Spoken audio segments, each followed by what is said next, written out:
মালদার রতুয়া থেকে road show শেষ করে হেলিকপ্টার করে মুর্শিদাবাদের রানীনগর যাওয়ার উদ্দেশ্যে রওনা দিলে বেশ কয়েক কিলোমিটার যাওয়ার পর আকাশপথে যান্ত্রিক গোলযোগের কারণে হেলিকপ্টারে আচমকা ধোঁয়া।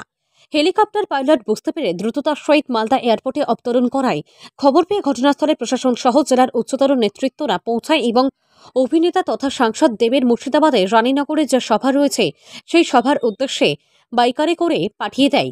এ বিষয়ে দেবকে ধরলে তিনি জানান, ভগবান ও মা বাবার আশীর্বাদ রয়েছে, সঙ্গে বাংলার মানুষের আশীর্বাদ রয়েছে বলে অল্পের জন্য প্রাণে বেঁচে যায়। মুর্শিদাবাদের রানীনগরে সভা করে রয়েছে, মানুষ অপেক্ষা করছে 4 ঘন্টা লেট হবে, তাও সেখানে বাই রোড গিয়ে সভা করব। মালদা থেকে বিশ্বজিৎ মন্ডলের রিপোর্ট।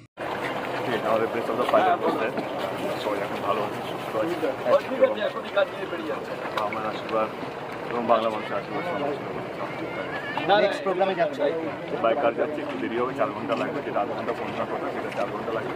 হ্যাঁ, দল কথা নিয়ে সেটা আমাকে রাখতে হবে। অবশ্যই অবশ্যই। আমরা দেখলাম যে যেটা জানা যাচ্ছে যে রতুয়া স্টেডিয়াম থেকে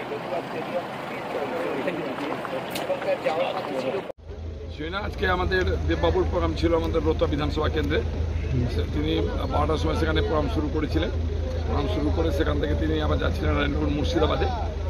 যাওয়ার পথে একটু ধোঁয়া দেখা দেয় চপারে, সেই চপারটাকে তারা নামিয়ে দেন মালদা এয়ারপোর্টে। আমরা 4 পেয়ে ছুটে আসলাম, এখানে ছুটে এসে বাই রোডে ওনাকে পাঠিয়ে দেওয়া হয়েছে। কালকে আবার মালদায় প্রোগ্রাম আছে, উনি আবার আগামীকালকে আবার মালদায় আসবেন। মানে কি আকাশপথে কি হঠাৎ লেগে আগুন লাগেনি, ধোঁয়া দেখা হয়েছিল। পাইলট ঠিক বুঝতে না পেরে এখানে ল্যান্ড করেছেন। পাইলট এখন বলছেন ঠিক আছে, কিন্তু উনি বলছেন আমি তার যাবো না, বাই রোডে ওনাকে পাঠানো। কারণ ওখানে প্রচুর মানুষ আমাদের বারবার করে ফোন করছে যে 10 ঘন্টা বসতে হয়, বসবানোর জন্য ওনাকে আসতে বলুন, তাই আমরা এখান থেকে পাঠিয়ে দিই। দাদা কি হয়েছিল? একটু ধোঁয়া দেখা গেছিল গাড়ি হেলিকপ্টারে, তো সঙ্গে সঙ্গে এখানে ইমার্জেন্সি ল্যান্ডিং হয়েছে। তারপরে পাইলটরা বললো কোয়াইট ওয়েল, কিন্তু উনি বললেন না আমি যাব না, বাই রোডে উনাকে পাঠিয়ে দেওয়া হলো। আগুনটা কোথায় লেগেছিল? আগুন লাগেনি, একটু ধোঁয়া দেখা দিয়েছে।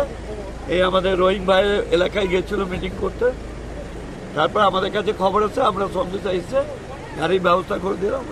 আকাশপথে কি আগুনটা লেগেছিল? আকাশপথে একটু ধোঁয়া দেখা দিয়েছে, আগুন নয় ধোঁয়া।